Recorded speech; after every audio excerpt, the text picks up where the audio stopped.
I am a tech entrepreneur, and what I do is I build technology so that people, so that I can make people's life easier.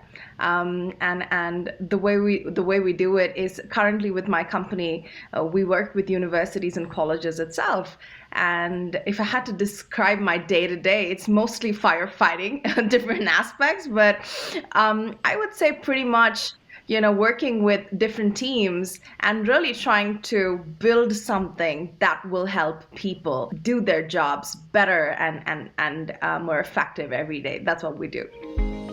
I think my love for startups really began when I was an international student in Australia. I think my first job was working for an early stage company in Sydney, and I was probably the second or the third person they hired. I joined as an intern. I did different roles from door-to-door sales to front desk. I loved it. That entire experience of wearing so many hats and really figuring out what I'm good at, what I'm not, I think really added to me wanting to build my own company and really seeing and working with other entrepreneurs who were so passionate and driven. I feel like that's really what was the catalyst for my entrepreneurship journey, and it all began while I lived and studied at Sydney.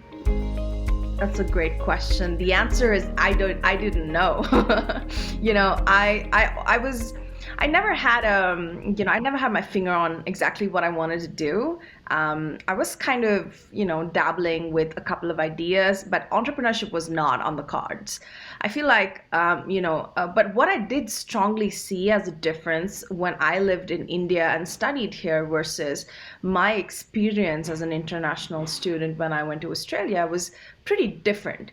And I feel like I was more empowered, kind of doing my own thing, figuring things out my own way. And that led me to, working for an early stage startup and really seeing that so close. And I think, once I had that exposure, I knew it. I knew I had to do this on my own.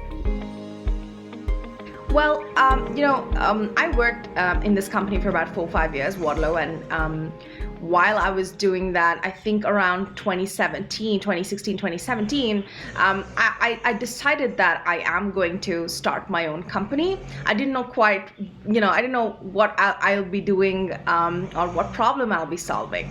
But I did know that I wanted to start something in the student space or in the education space, purely with my experience that I had. So I was on a trip in 2017 to the Bay Area. I was introduced to a successful woman entrepreneur. I wrote to her, I got a meeting with her, and I told her this is what I wanted to do. And she said, look, she's of Indian origin as well. And she said, yeah, look, I'll do this with you. And I was like, oh my God, really? So before she could change her mind, I came back to Australia, quit my job, moved back to India to start SpaceBasic, because we knew at that point India is where the digital transformation is happening. And 2016-17 was almost sort of the beginning of that exponential kind of digital transformation, and we wanted to be there.